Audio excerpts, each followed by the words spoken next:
नमस्कार। आज हम एक काफ़ी दिलचस्प लेख पर बात करने वाले हैं। इसका शीर्षक है सामाजिक पिंजरा और मानव अस्तित्व। हाँ, ये लेख समाज की जो बनावट है और हम जैसे जीते हैं उस पर कुछ बहुत ही तीखे सवाल खड़े करता है। बिल्कुल। और चर्चा का जो मेन पॉइंट है वो एक बुनियादी सवाल है ना? सही। कि क्या किसी इंसान को उसकी मर्जी के बिना पैदा करके इस समाज में, जिसे लेखक एक पिंजरा जैसा बता रहे हैं, उसमें धकेल देना, क्या ये अन्याय है? तो आज हम इसी के आसपास बात करेंगे।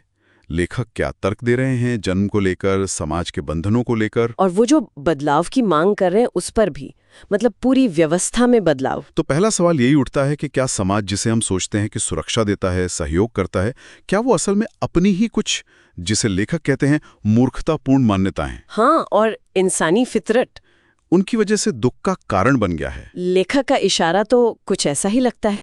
हाँ, देखिए, लेखक का एक मुख्य तर्क ये है कि जन्म देने का जो फैसला होता है ना, वो अक्सर स्वार्थी होता है। स्वार्थी किस तरह से? मतलब उसमें ये कम ही सोचा जाता है कि जो बच्चा आएगा उसे क्या झेलना पड़ सकता है। हाँ। अगर माँ बाप एक पल को भी उस अजन्मे बच्चे की जगह खुद को रखें, सोचे कि उसे किस दुनिया में ला रहे हैं, तो शायद वो ये फैसला न लें। खासकर तब जब समाज, जैसा लेखक कह रहे हैं, सुरक्षा का सिर्फ वादा करता है पर देता अक्सर कष्ट ही है। अच्छा, तो ये थोपी हुई पीड़ा जैसी बात हो गई। बिल्कुल। और यहीं से वो सामाजिक पिंजरे वाली बात आती है। ये सिर्फ कहने की बात नहीं, ये एक इमेज है, एक मेटाफॉर। तो ये पिंजरा कैसे काम करता है? लेखक इसे कैसे समझाते हैं? देखिए, उनके लिए पिंजरा सिर्फ कोई बाहरी दीवार नहीं है। वो कहते हैं कि हमारी सामाजिक संरचनाएं हैं ना, जैसे धर्म, जाति, वर्ग, हमारी परंपराएं, रीति रिवाज, हाँ। ये सब मिलकर इंसान की सोच को, उसकी मुमकिनियातों को, मतलब उसकी संभावनाओं को, यहाँ तक कि उसकी रूह को भी कैद कर लेते हैं, जैसे सलाखें होती है ना। हाँ, बिल्कुल। तो ये सिर्फ दबाव नहीं है, ये अंदर से घुटन पैदा करता है। और जो बात उन्हें और परेशान करती है वो ये कि समाज इन कमियों को सुधारता नहीं है, बल्कि उन्हें बनाए रखता है। हाँ, उन्हें पीढ़ी दर पीढ़ी बस आगे बढ़ाता रहता है। जाहिर है, ऐसे विचारों पर लोग कड़ी प्रतिक्रिया देते होंगे। लेखक खुद भी बताते हैं कि लोग उन्हें निराशावादी कहते हैं या शायद पागल भी। हाँ, कहते हैं, पर उनका जवाब भी उतना ही सीधा और चुभने वाला है। वो पूछते हैं, क्या जहर को जहर कहना निराशावाद है? ये तो सोचने वाली बात है। ये सवाल आपको रोकता है, सोचने पर मजबूर करता है।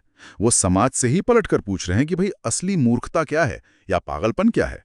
सच बोलना, चाहे वो कड़वाई क्यों ना हो, या फिर सच से मुंह मोड़ लेना और जो बोल रहा है उसी को गलत ठहरा देना। बिल्कुल। ये हमें दिखाता है कि हम अक्सर मुश्किल सच का सामना करने से कतराते हैं। वाकई। तो अगर हालत इतनी गंभीर है उनके हिसाब से, समाज पिंजरा है, जन्म अन्याय है, तो फिर रास्ता क्या है? कोई हल है? हल है, लेकिन वो उतना ही रैडिकल है जितनी उनकी आलोचना। मतलब? लेखक का प्रस्ताव है कि हर वो नियम, हर वो मान्यता, हर परंपरा जो इंसानियत के रास्ते में रुकावट है, उसे बारीकी से परखो और खत्म कर दो। खत्म कर दो। हाँ, वो कहते हैं कि जितने भी मौजूदा ढांचे हैं, धर्म, जाति, वर्ग, रीति रिवाज, इन सब को गिरा देना चाहिए। उनका मानना है कि इनमें सुधार नहीं हो सकता, क्योंकि ये फंडामेंटली ही शोषण करने वाले हैं। बाप रे, ये तो पूरी व्यवस्था को ही उखाड़ फेंकने जैसी बात हुई। बिल्कुल।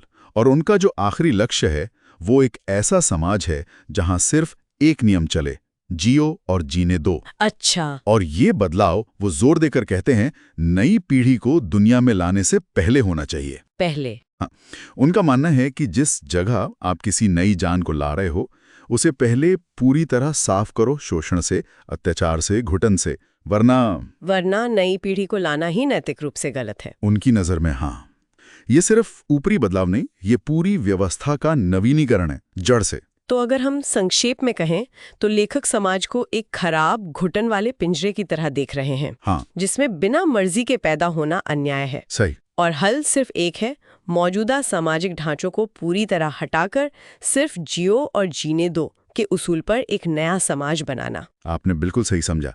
ये विचार हमारी जमे जमाए विश्वासों और सामाजिक ढांचों को हिलाकर रख देते हैं। ये सिर्फ आलोचना नहीं है, ये एक बिल्कुल अलग भविष्य की एक क्रांतिकारी सोच है, चाहे वो कितनी भी कंट्रोवर्शियल क्यों न लगे। और जाते जाते हम अपने श्रोताओं के लिए एक सवाल छोड़ जाते हैं। ये सवाल सीधे लेखक की चुनौती से जुड़ा है। क्या सच में हम सबकी ये जिम्मेदारी है कि हम नई पीढ़ियों को लाने से पहले अपने समाज की इन संरचनाओं को पूरी तरह साफ करें? और अगर हाँ, तो ये कैसे तय होगा? कैसे पता चलेगा कि कौन से नियम और मान्यताएं वाकई इंसानियत के काम आ रहे हैं और कौन से उसे जकड़ रहे हैं? इस पर सोचिएगा जरूर।